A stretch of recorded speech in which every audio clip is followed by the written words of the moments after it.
Hello, and thank you for joining us. I'm Michelle Yetman, clinical psychologist here at LSU Health Shreveport, and today we're going to be discussing health, fitness, and generating health goals.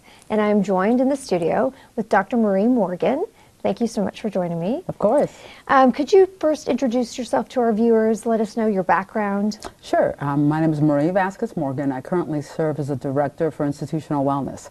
My background is I'm a physical therapist, so I got my degree from LSU right here in Shreveport, but then I moved forward from that. I got a master's in education. My PhD is in health studies, and so I currently serve as the institutional wellness director. And we appreciate everything you do, and I have enjoyed a lot of that programming related to institutional wellness. So we're going to be talking about just everybody is trying to do a little bit better, improve their health, improve their diet. So we kind of know we're just now towards the end of February. So all those folks who set, New Year's resolutions, right now they've kind of like petering out. So can you talk to us a little bit about health goals, the importance of making health goals, and how people should maybe set realistic health goals? Yeah, and so it's a great point since we're just early into the new year, but yet research shows that about 80% of people that make these resolutions, they don't succeed. And that's a large number. So that's the majority of people that set them. So we have to really go back and assess why we didn't meet those goals. I mean, I think it's important to set goals for yourself, but we have an acronym, SMART goals, because I think sometimes we set goals that are not achievable. So they already set us up for failure. So a SMART goal is one of S for specific, okay, M for measurable, A for achievable, R for relatable to the outcome that you want, and T, they have to be timely as well. So if we set SMART goals for ourselves, we're going to set ourselves up for more success. That makes perfect sense. Okay, so the whole idea of, waking up one day and saying, that's it, I'm going to lose weight, I want to lose 20 pounds and I want it to happen now, and try to, hyper-exercise or restrict calories, and by the end of the week, there's been no movement on the scale, you're just going to set yourself up for failure. Right, and you go nowhere from there, and then you start feeling badly. And so I think that if we set our goals to be more measurable, smaller, in smaller increments, we're able to be more successful and achieve a better quality of life. Okay, and so that relates to everything, not just necessarily like weight loss, but just improving physical activity, diet. Sure, anything everything that's going to make you healthier. So I'll give you an example. Okay. So let's say you don't want to just say, I want to get healthy, because that just could mean anything, right? And so that could be related to nutrition. And so if you're doing nutrition, then you could say, okay, for the next 4 weeks, I will load my plate up with more fruits and vegetables. That's a very achievable thing that we can do. It's very specific in nature. It's measurable, right? It's relatable to getting healthy, and it's time-based within a month. If it's more physical activity that you're trying to do, let's say I will walk 5,000 steps at least 3 days a week for the next 4 weeks to lose a pound a week. You see how it's measurable, and we're doing little baby steps to get there, and that's going to assure that you're going to be more successful. Okay, that's great.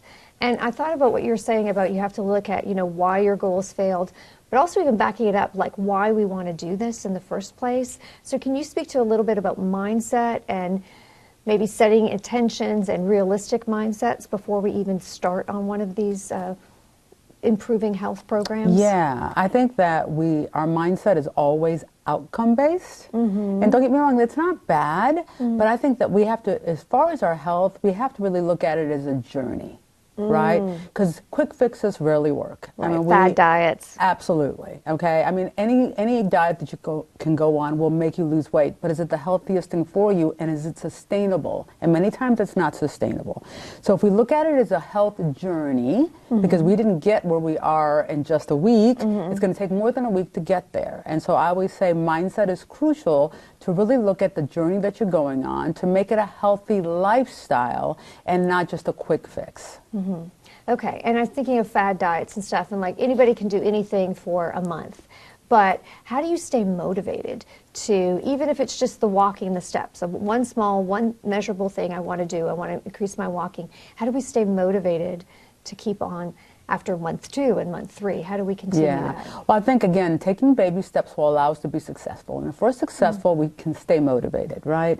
But the other thing that I found crucial is to have social support, right? So if you have an accountability partner, whether it's for taking walks 3 days a week, or maybe your family, and getting them involved and saying, okay, you know what, for the next month, we're going to have more fruits and vegetables on our plate every day.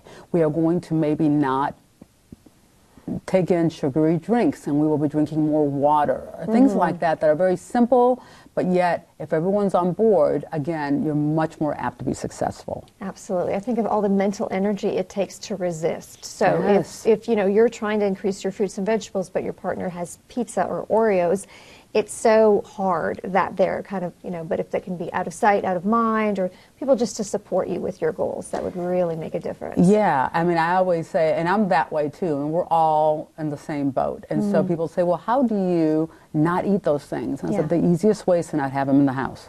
Yeah. Because if I have a bad day, I'm going to want to crave those things that increase our dopamine. And those are usually feel-good foods, right? Comfort Usually that are foods. processed. And we also eat them mindlessly. And so they don't fill you up very much. They taste amazing.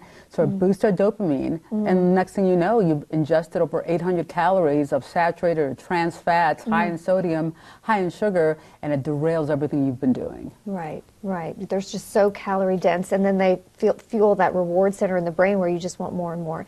Could we actually just double click on that for a second? Can you talk about what is an ultra processed food versus not? Because I think a lot of people, everything, I go to the grocery store now and everything's added protein or fiber or this or that. And they are really good at marketing things to make them look like maybe they're a bit healthy. But how does the average person who doesn't have a PhD in nutrition kind of figure out what's an ultra-processed food and what's just maybe a healthier choice? Yeah, I would tell you, if it doesn't need to be refrigerated or it has a long shelf life, typically it's processed. Okay, so think about your chips, your crackers. I mean, things that we can eat readily that don't fill us up. So as you said, they're nutrient poor but calorically high. Okay, and so I think they've done actual studies on this. Do you remember the chicken nugget study where they actually left some chicken nuggets out and they left them out for like 3 months? Oh, I remember that with little Lunchable sandwiches, and it didn't go moldy. It didn't preserve, which means it must be full of preservatives and stuff. And so those are the things that we call ultra processed. And so again, going to shop for produce, and I always say very colorful things, our vegetables, our fruits, and certainly if you're going to do animal protein, the things that are refrigerated, things that you can cook like that. But again, the things that usually come easy, that don't have to be refrigerated or that have a long shelf life, are usually processed in nature. Okay, so the goal would be more shopping the outside of the supermarket and not the center aisles. The That's perimeter. exactly so right. The protein and veggies and all of that good But stuff. they always kind of lure us to the other side. They do. That's where all the yummy stuff is. It's interesting. I want to back up a bit. You said, like if a goal was walking 5,000 steps a day. I'm not wearing it today, but I'm guilty of this. I find that if I can measure things, maybe it's more enjoyable. It gamifies steps and getting more activity. So can you talk about that M part of the SMART goal, measuring it, and how that can actually help us stick to a plan long term? Sure. Anything that we can visualize can get us there, right? And so, like you said, with your watch or even on our smartphones, there's a feature on there that tells us how many steps that we're taking. So it kind of lets us know where we are, allows us to be accountable for what we're doing. The whole thing with My Plate was the same thing. It was about the visual representation of what we're supposed to eat. Because most people don't say, okay, this is 4 ounces of poultry. Okay.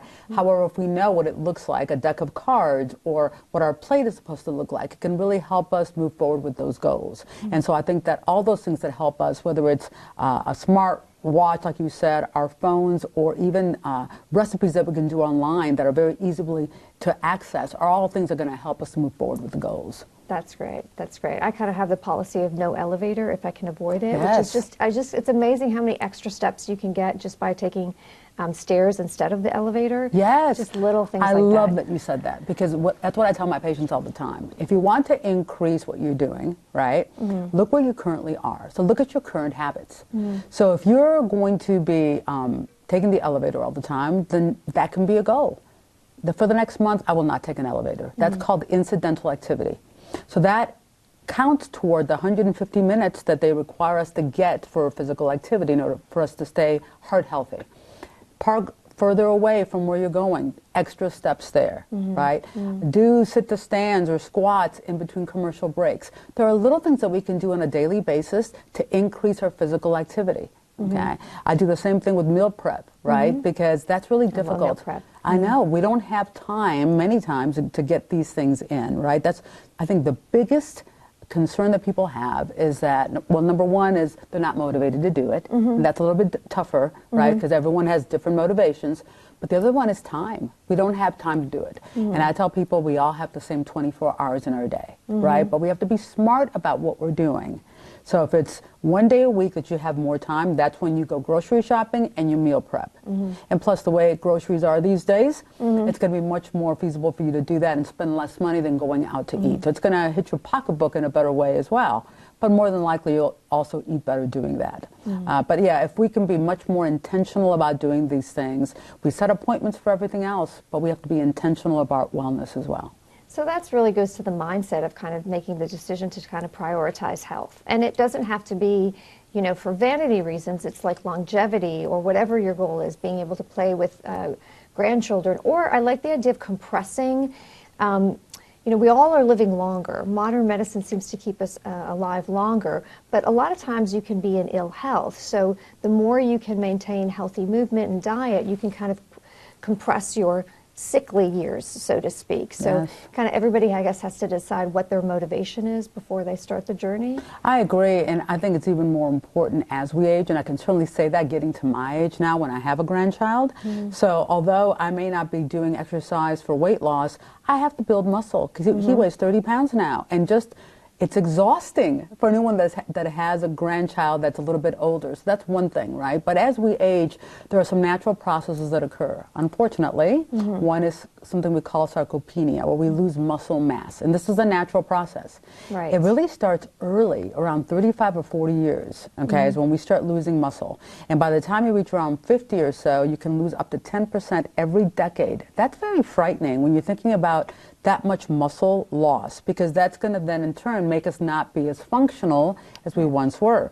But then it hits us in another way as well. When I don't have enough muscle, that means that my metabolic rate, which is the rate where I'm just sitting here doing nothing, the amount of calories that I am burning. Muscle burns calories. Fat really doesn't. Okay, it's metabolically active, but not in that way. And so the less muscle I have, the more I'm apt to gain weight as I grow older. And that's what we say, especially for those above the age of 50 or 55, we have to do resistance exercises to get muscle on board. Number one, to keep that muscle, decrease as low as possible to make us functionally strong, but also to keep us in a better weight, because that's going to happen if we don't have muscle. I think that's so important, and particularly for women. I always like the phrase, muscle equals longevity. And so to think of it as, your muscles, this is what's going to keep you as independent as possible in terms of walking, getting yourself in and out of a chair by yourself, getting yourself in and out of a car. So a lot of women think the idea of going to a gym and lifting weights, I don't want to do that. I don't want to be Arnold Schwarzenegger. I don't want to bulk up. And there's a lot of misconceptions about that. So could you talk a little, maybe bust some of those myths in terms of when it comes to women and weight training? Sure. Well, number one, a woman is never going to look like that unless she has some type of enhancing thing that she's doing, right? Where she's taking in steroids or something. It's a vital part that we need to put into our workout regime as we get older. There's no doubt. I just got back from a conference, and even that's saying that even my patients that are 80 and 85 years old, I have to do high intensity training with them. I have to do heavy weights with them. We have something called a 1 rep max, and they have to do like a 70% 1 rep max, which is pretty heavy. And even someone in their 80s needs to do that, much less someone that's younger. Again, that's just going to feed into getting away from the process of losing muscle over time. That in combination, of course, with eating right? So we need to have enough protein in our diet, and that varies. When we're younger, it can be a little bit less, and as we get older, research shows we need to bump it up to maybe 50 to 70 grams a day, distributed throughout the day when we eat our meals. Right. I'm thinking of my mother, who's 90 years old. She lives in her own home. She walks every day, and she does her weights 3 times a week. She's very diligent. I love your mom. She's my fitness role model. So yes, that's all very, very important. Okay, so we talked about diet. We talked about exercise. I always think of the 4 pillars of health, which is diet, exercise, sleep, and de-stressing. Do you want to touch on sleep a little bit to see how kind of all of this goes together? Every study, I realize it's kind of not this or that. It's not exercise or eating right. It's kind of all 4 of these pillars are essential for good health. Yeah. And so sleep is one of those pillars, and as Americans, we generally do a terrible job. We do. So all the latest research shows about 7 hours is what's required. Okay, if you get at least 7 hours a day, you're doing okay. Because that's the time when we restore. That's the time when we repair, right? And many times we're not doing those things, either because of insomnia, and that happens to a lot of people as they get older. That's a natural thing that occurs. You know, we have these things going on in our brains, the melatonin that's really not being released or released in a smaller amount. And then our lifestyle can impact it as well if we don't have good sleep hygiene. And so here we are on our smartphones right before going to bed. Right. Or the blue light. And we know that that blue light reduces the melatonin even more. Or we know that having a very dark space is what we need to really have that production come out from that pineal gland. And many times we don't have that hygiene in our bedrooms. And so I say put your phone or your blue light to sleep before you do, at least an hour beforehand, right? Not eating right before going to bed. Not exercising, especially if you're going to be doing it vigorously. Okay, a light walk is absolutely fine. I love people that walk right after dinner. It's a great way to get some steps in, and that's usually 3 or 4 hours before you go to sleep, right? But you don't want to get your core very hot right before you go to sleep. So there are a lot of things that we can do in our lifestyle to make our sleep better. There are some over-the-counter things that we can do, like melatonin, but I would say if you're really having a difficult time with that component of health, that you speak to your physician about it, because there are some things that may coincide with other medications that you're taking that may really throw that off. Right, right. But it's interesting to me as a psychologist how much of it is behavioral habits, Very right? much so. And I really think as technology is more and more in our life, that's not necessarily great for our health. There's good ways to use technology with fitness apps or smartwatches, but then when technology is actually encroaching to the point where we're going to bed with it, it's interrupting our sleep cycle. That's definitely the negative side of technology. Yeah. The only thing I'll tell you that I do that includes the smartphone at night is I'm one that has insomnia. Okay? And so I've had that happen as I got older. And so I used my Calm app. Okay, and I don't have any stock in Calm, and there's a lot of free apps that you can utilize. There are free apps, yeah. But that sense of doing a body scan or doing meditation right before going to bed, it can do wonders for us trying to sleep, because many times our mind starts racing, and we start thinking about all these different things, which really impedes us from going to sleep. That is great. Okay, lots of good tips. If you had to summarize one, so if they've taken the time to watch this video, I'm thinking they might be interested in some way tweaking or improving their health journey in terms of diet, exercise, sleep, maybe reducing stress. That's a whole separate episode. But is there kind of a try this at home or a takeaway you want to give to people? Sure. I would tell you the general thing that I would give as a overall arching advice would be to start small. Okay. Because a lot of us have, again, these huge goals that we want to accomplish, and we always end up in the same place. And research shows that you can do a 30-minute walk, or you can do 10-minute walks 3 times, or go take the stairs, or do other things, and it still counts toward those minutes that we need for health. So I would tell you to start small. Same thing with nutrition, right? People will go on these diets where they just drink shakes or do all these things, which again, for the long term may work, but then where does it get you on the long term? So again, starting small, making it a lifestyle, being intentional about what we're doing is very, very important. And lastly, I would also tell you, we have to assess where we are, right? What's our ability level, right? If I have chronic knee problems, I'm not going to go train to do a marathon, okay? If I'm someone that doesn't like to get up early, I'm not going to set myself up to do a 7 a.m. boxing class, right? Or if I live in an area, because we have to assess our resources as well, that really is not conducive to doing a walking program outside, I'm not going to tell my client that's what they need to do. There are other places like malls and things that we can go to be safe. So again, assessing your ability, taking it slow, and making sure that we're intentional about our health.